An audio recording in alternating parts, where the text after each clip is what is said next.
बिस्मिल्लाहिर्रहमानिर्रहीम, अस्सलाम वालेकुम, वेलकम टू द बीनर सलीम शो। आज वो दिन है जिस दिन पाकिस्तान तहरीके इंसाफ के यूथ का, यूथियास का, सपोर्टर्स का और इमरान खान साहब का जो इंतज़ार है वो ख़त्म हो गया। जिस चीज़ का उनको इंतज़ार था कि जब मरियम नवाज़ वापस आएंगी तो वो क्या बोलेंगी, तो मरियम नवाज़ ने 5 के टोले की कहानी की पहली किस्त जारी कर दी है। पहली किस्त में जब उन्होंने नाम लिए और जिस तरीके से उन्होंने नाम लिए, जिस तरीके से उन्होंने बहावलपुर की आवाम को कॉन्फिडेंस में लिया और उसके ज़रिए पूरे पाकिस्तान में जहाँ जहाँ नून लीग के वोटर सपोर्टर हैं उनको कॉन्फिडेंस में लिया, तो बहुत ज़्यादा धुआं उठा। सबसे ज़्यादा धुआं ज़मान पाक से उठा, क्योंकि ज़ाहिरी सी बात है, जैसे ही मरियम नवाज़ ने अपनी पहली तकरीर के लिए पब्लिकली उसका आगाज़ किया, अपना मुँह खोला, तो हमने देखा कि ज़लज़ला आया। एक ऐसा ज़लज़ला था जिसके आफ्टर शॉक्स काफ़ी देर तक लोगों को सुनाई देंगे। अच्छा, अब इसके आफ्टर शॉक्स कहाँ कहाँ आएंगे ये मैं आपको पहले बता देती हूँ। इसके आफ्टर शॉक्स हर जगह पर आएंगे, मतलब इस्टेब्लिशमेंट को इसके आफ्टर शॉक्स लगेंगे, जुडिशरी को इसके आफ्टर शॉक्स लगेंगे, पॉलिटिकल पार्टीज़ को इसके आफ्टर शॉक्स लगेंगे, पॉलिटिकल पार्टीज़ के जो सपोर्टर्स हैं उनको इसके आफ्टर शॉक्स लगेंगे। मसला ये है कि मरियम नवाज़ ने एक दफ़ा फिर से पाकिस्तान की सियासत में भूचाल पैदा कर दिया है। इसकी तफसील हम आपसे शेयर करेंगे, लेकिन सबसे पहले मैं आपको ये बता दूं कि इमरान खान साहब जो हैं वो अपने चीप हथकंडों से बाज नहीं आ रहे हैं।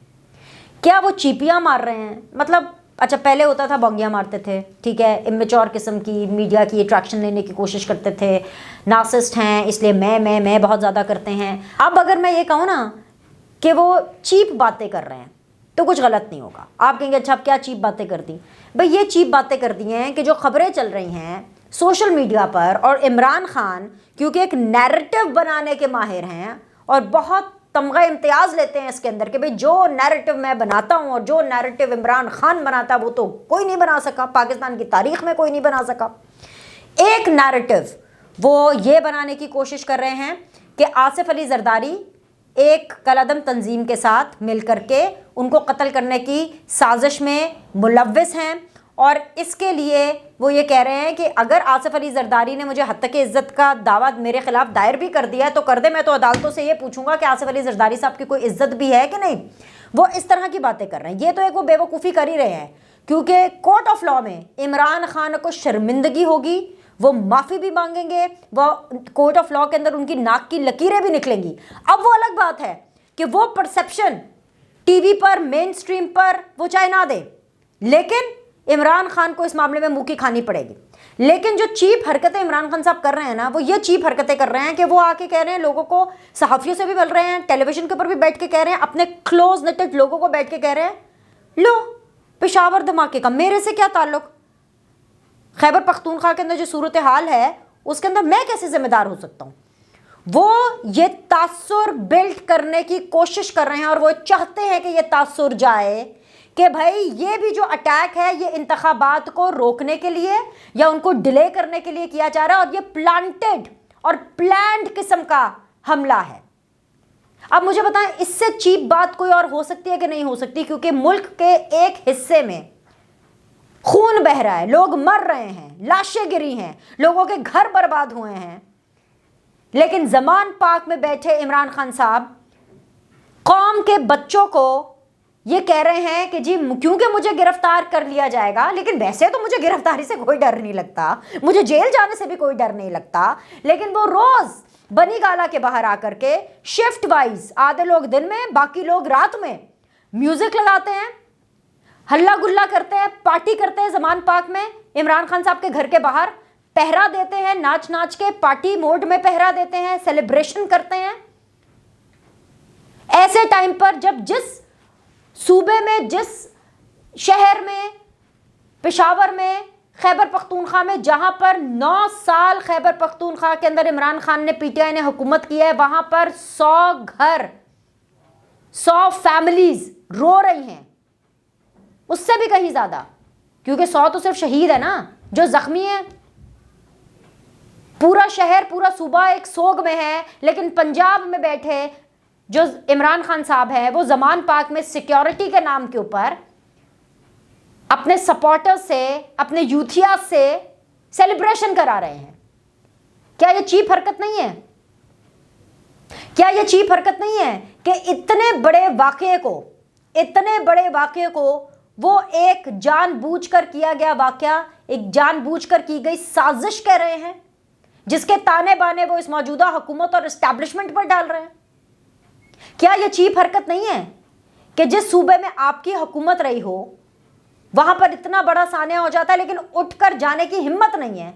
हेलीकॉप्टर नहीं निकला, हेलीकॉप्टर पर गए नहीं, वहां पर लोगों का दुख दर्द नहीं बांटा, लेकिन यहां पर सहाफियों से बात कर रहे हैं, टीवी पर आके खिताब कर रहे हैं और उसमें बता रहे हैं कि किस तरह से कभी कहते हैं जी 20 से 25 हज़ार जो लोग हैं उनको सेटल करना था, जिनके जो दहशतगर्द हैं उनकी फैमिलीज हैं, और कभी ये कहते हैं कि जी 40 से 50 हज़ार लोगों को सेटल करना था। मेरी बातचीत चल रही थी बाजवा से, जनरल फैज से उस टाइम पर, और उस टाइम पर मुराद सईद भी इन्वॉल्व था, और क्या नाम है उनका, वो जो कादरी साहब थे जो कि कोई ब्यूरोक्रेट थे वहाँ पर, उनके साथ हम सारे मिलकर के बात कर रहे थे। और फिर उसके बाद ये तासुर देते हैं कि ये जो कुछ हुआ है ये जानबूझकर हुआ है। तो सोशल मीडिया के ऊपर जो खबरें चल रही हैं, देखें भाई, फिर हम कुछ कहेंगे तो हमारे पीछे पड़ जाते हैं, जो सीधी बात है। हम अगर कुछ भी सच बोले तो हमारे पीछे पड़ जाते हैं। सोशल मीडिया खोल करके देखें,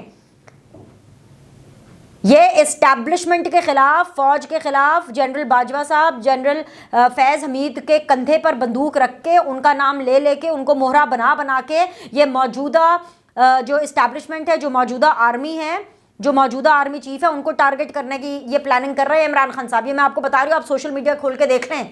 बस मेरी इस इन्फॉर्मेशन को कम को ज़्यादा समझें जितनी मैंने इन्फॉर्मेशन दे दी है, क्योंकि उसके बाद क्या होगा कि जहाँ से इन्फॉर्मेशन आ रही है ना, उनको तो कुछ नहीं कहा जाएगा, हमें नरगे में ले लिया जाएगा, because social media is completely out of control. लेकिन इस डिजिटल प्लेटफॉर्म के ऊपर मैं आपको वो तमाम खबर देना चाहती हूँ, यानी हर रुख से वो खबर देना चाहती हूँ। सोशल मीडिया के अंदर ये चल रहा है कि जिस तरह माजी के अंदर धरनों को ख़त्म करने के लिए पॉलिटिकल माइलेज ली जाती थी और प्लान करके इस किस्म के अटैक किए जाते थे, उसी तरह ये भी एक प्लानिंग है। ये चीप हरकत नहीं है क्या? इमरान खान साहब को ये देखना चाहिए कि वो और उनकी पार्टी किस हद तक गिर चुके हैं, गिरी हुई हरकतें कर रहे हैं। मसलन वो क्या गिरी हुई हरकतें कर रहे हैं? सबसे पहले जी, खैबर पख्तूनख्वा की जो पुलिस है वो वहां पर एहतजाज कर रही है। अब आप पूछें जी किस बात पर एहतजाज कर रही है? हमें खुद बताया गया, शहबाज शरीफ साहब ने सवाल उठा दिए कि खैबर पख्तूनख्वा को सालाना 40 अरब रुपए मिलते थे, 417 अरब रुपए कहाँ गए? 417 अरब रुपए खैबर पख्तूनख्वा की हुकूमत खा गई। ये वफाक बता रहा है, ये वजीर आजम बता रहे हैं, शहबाज शरीफ साहब सवाल उठा रहे हैं, बल्कि वो खुद सर पकड़ के बैठ गए, भाई वो कितने गए? और वहाँ पर खैबर पख्तूनख्वा की जो पुलिस है वो एहतजाज कर रही है कि भाई हमारे साथ ये क्या किया, हमारे भाइयों को, हमारे बेटी भाइयों को मरवा दिया है। लेकिन इमरान खान इसके ऊपर चीप स्टंट कर रहे हैं, इसका भी इल्ज़ाम एस्टैब्लिशमेंट पर डालने की कोशिश कर रहे हैं। मुझे पता है एस्टैब्लिशमेंट को भी शायद ये बात बुरी लगे, लेकिन अंदर से उनको ये बात पता होगी कि आगे ये सूरत हाल किस तरफ जाने वाली है। और सबसे इंपॉर्टेंट चीज़ ये कि वो ISI को भी नहीं छोड़ रहे हैं इमरान खान साहब, वो उनके ऊपर भी इल्ज़ाम लगा रहे हैं। दूसरी चीप हरकत जो है, जो इमरान खान साहब कर रहे हैं, वो ये कर रहे हैं कि महमूद खान साहब हो, जो कि खैबर पख्तूनख्वा के साबिक वज़ीर आला रहे हैं, एंड शौकत यूसुफजई साहब हो, वो मैयतों के साथ फोटो सेशन करा रहे हैं। इससे ज़्यादा चीप और गिरी हुई हरकत कोई नहीं हो सकती। शर्म आनी चाहिए इनको। और फिर कहते हैं मेरा क्या लेना देना, मैं कैसे ज़िम्मेदार हूँ? जो पेशावर में खैबर पख्तूनख्वा पे अटैक हुआ, मैं कैसे ज़िम्मेदार हूँ? तालिबान के स्पोक्स पर्सन आप, दहशतगर्दों को रियायत देने में आप यकीन रखते हैं, आपने सिक्योरिटी वॉर ऑन टेरर के हिसाब से कुछ किया नहीं, आप जो हैं उनकी फैमिलीज़ को सेटल करने के लिए इंतज़ामात करते रहे हैं, और फिर उसके बाद आप के जो लोग हैं वो मैयतों के साथ फ़ोटो सेशन करते रहे हैं। पुलिस का आप लोगों ने जो फ़ंड है, जो हर चीज़ जो वफाक की तरफ से भी आना था, या जो हुकूमतें देती हैं, जो खैबर पख्तूनख्वा की हुकूमत की भी जिम्मेदारी थी, वो भी उनको दिया नहीं। सिर्फ नारा लगा दिया कि हमने पुलिस को गैर सियासी कर दिया। वहाँ पर तो पुलिस भी इतनी रो रही है कि भाई हम तो ठीक तरह से हमें सिक्योरिटी चेक भी नहीं कर पाते थे, क्योंकि हमारे ऊपर इन्फ्लुएंस इतना आता था, इसीलिए तो पुलिस वहाँ पर बैठ करके एहतजाज कर रही है, नारे लगा रही है वो। लेकिन यहाँ पर क्योंकि इमरान खान साहब को जेल जाने से डर नहीं लगता, क्योंकि इमरान खान साहब को तो कोई मसला ही नहीं है, उनको जब चाहे मर्जी पुलिस आके उठा ले, लेकिन फिर भी कौमी यूथ को बुला करके वो जमान पार्क के बाहर ऊंची आवाज में म्यूजिक लगा करके सेलिब्रेशन करेंगे। ये असलियत है। और एस्टैब्लिशमेंट से भी ये अभी ये 1-2 दिन पहले हुआ है ना, कोर कमांडर कॉन्फ्रेंस हुई है, आगे भी होगी, जाहिर बात होती जाएंगी। इनको भी सोचना चाहिए इनको भी सोचना चाहिए, क्योंकि माजी के अंदर चाहे नॉर्मली कोई बात हो, चाहे जनरल बाजवा साहब हों, चाहे जनरल फैज साहब हो, उनका पॉलिटिकल इंटरफेरेंस तो बहुत ज़्यादा होता था। वो तो नून लीग को और पाकिस्तान पीपल्स पार्टी को एकदम सुत्तर कर देते थे। इस हद तक उनको दीवार से लगाया गया इमरान खान साहब के साथ मिलकर। लेकिन अब तो ये पॉलिटिकल बात नहीं है ना, ये तो अमन अमान की बात है। अगर ऐसे में इमरान खान साहब इस बात का भी इल्ज़ाम आप पर, इस्टेब्लिशमेंट पर लगाने की कोशिश कर रहे हैं, और क्योंकि वो सिर्फ कोशिश ही करते हैं नैरेटिव बनाने की, नैरेटिव बन जाता है, ट्रेंड्स खुद ही बन जाते हैं, बुरे ट्रेंड्स बन जाते हैं, एंटी एस्टैब्लिशमेंट ट्रेंड बन जाते हैं, एंटी आर्मी चीफ ट्रेंड बन जाते हैं, एंटी एजेंसी ट्रेंड बन जाते हैं। आप फिर भी कुछ नहीं करेंगे, इससे ना मुल्क की रुसवाई होती है, कोई नेक नामी नहीं होती। और सबसे बड़ी बात यह, अवाम का ट्रस्ट उठ जाता है, हुक्मरानों से भी, अपनी इस्टेब्लिशमेंट से भी। ये ठीक हरकत वो नहीं कर रहे हैं। इस हद तक चीप लेवल पर इमरान खान साहब चले गए हैं। अब आ जाइए मरीम नवाज़ के ऊपर। मरीम नवाज़ साहिबा ने वो जो 5 खिलाड़ी, 5 अनाड़ी और 5 लोगों के टोले की बात की है, वो हम आपको बता देते हैं कौन है। एक तो हैं जी खोसा साहब, एक हैं जी बकौल मरीम नवाज़ साहिबा के डैम वाला बाबा यानी के साकिब निसार साहब, एक general Faiz and general Bajwa, जिनको वो 2 बैसाखियाँ कह रही हैं। किसकी बैसाखी? इमरान खान की बैसाखी। सो हो गए ना 5, मरीम नवाज़ की ज़बान में 5 का टोला। ओके, अच्छा, अब इशू ये है कि मरीम नवाज़ ने सबसे पहले ये कहा कि भाई अब जब मैंने बात करनी शुरू की है बहावलपुर की आवाम से, तो मैं सबसे पहले उनको सच बताऊंगी कि जो महंगाई है, जो अवाम दुश्मन फैसले किए जा रहे हैं, वो क्यों किए जा रहे हैं। और वो इसीलिए किए जा रहे हैं क्योंकि इमरान खान और उसके 5 का जो टोला है, इंक्लूडिंग इमरान खान, उन्होंने अवाम दुश्मन पॉलिसीज बनाई, जुडिशरी ने अवाम दुश्मन फैसले किए, एस्टैब्लिशमेंट ने अवाम दुश्मन पॉलिटिकल इंटरफेरेंस की, और इमरान खान ने अवाम दुश्मन फैसले किए, चाहे वो IMF से रिलेटेड हो, चाहे वो सिक्योरिटी से रिलेटेड हो। इसीलिए तो कल से नून लीग लगी हुई है भाई, कल से लगी हुई है नून लीग, चाहे राना सनाउल्लाह साहब हो, चाहे मरीम नवाज हो। वो तो लगातार ये कह रहे हैं कि जनरल फैज़ और जनरल बाजवा, जो कि उस टाइम पर इंचार्ज थे तमाम तर सिक्योरिटी की सूरत हाल का, पेशावर के मुद्दे को लेकर के, उनको पार्लियामान में बुला करके उनसे पूछताछ करनी चाहिए। सो बेसिकली दोनों तरफ से चाहे PMLN हो, चाहे मरीम नवाज हो, चाहे इमरान खान हो, दोनों ने जनरल फैज़ और जनरल बाजवा के लिए एक ऐसी सिचुएशन क्रिएट की है कि उनको तो जवाब देना ही पड़ेगा, पर्दे से तो बाहर आना पड़ेगा, पर्दा हटाएं और बात करें, और उसका खमियाजा मौजूदा एस्टैब्लिशमेंट को कहीं ना कहीं चुकाना पड़ेगा, उनको एक्शन लेना पड़ेगा। क्योंकि ये दिन दूर नहीं है कि डायरेक्टली आके इमरान खान साहब इस दफ़ा फिर से नाम लेना शुरू कर दें कि भाई इसने करा दिया खैबर पख्तूनख्वा के अंदर अटैक। कुछ पता नहीं है, ये हैरानगी की बात नहीं है, कल को वो कह सकते हैं।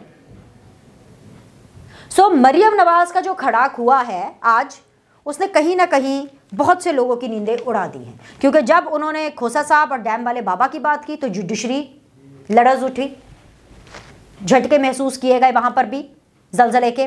और जब उन्होंने जनरल बाजवा और जनरल फैज़ यानी 2 बैसाखियों का नाम लिया, सिर्फ उन्होंने बैसाखियाँ कहा और नाम ऑब्वियसली जनरल बाजवा जनरल फैज़ के हवाले से जब उन्होंने बात की, तो ऑफ कोर्स एस्टैब्लिशमेंट के ऊपर बड़े सवाल उठते, विद इन द एस्टैब्लिशमेंट भी, एस्टैब्लिशमेंट के अंदर भी लोगों को पता है। क्योंकि अभी कोई ढकी छुपी बात नहीं है कि जनरल बाजवा और जनरल फैज़ ने इमरान खान को आउट ऑफ द वे जाकर के अननेसेसरी बहुत ज़्यादा सपोर्ट किया, और इमरान खान इस सब के बेनिफिशरी हैं। इसीलिए वो आज बैठ करके, पहले कहा करते थे हर फैसला मेरा है, इसलिए वो आज की तारीख में, आज 1 फरवरी को बैठ करके कह रहे हैं मेरा तो फैसला नहीं था, जनरल बाजवा मीटिंग में थे, जनरल फैज़ मीटिंग में थे, इसको करप्शन पसंद नहीं थी, इसको सिक्योरिटी के मामले थे। मतलब अपने ऊपर तो उन्होंने कोई ब्लेम आने ही नहीं देना भाई। तो जो शख्स अपने ऊपर ब्लेम नहीं आने देता, उनकी नई पॉलिसी क्या है? किसी को भी गंदा कर दो, अपने ऊपर मैंने ब्लेम नहीं आने देना।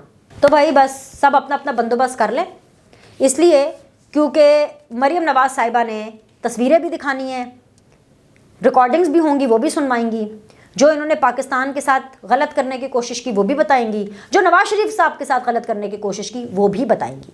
तो ये थी जी पहली किस्त, जो मरीम नवाज़ की तो सुपर डुपर हिट हो गई है, लेकिन बाकी लोगों के लिए हिट है कि फ्लॉप है, वो तो उनकी हालत से ही पता चल रहा है कि जुडिशरी, इस्टेब्लिशमेंट और इवन इमरान खान पाकिस्तान तहरीक इंसाफ के अंदर इस टाइम पे बहुत सी चहम गोया हो रही है।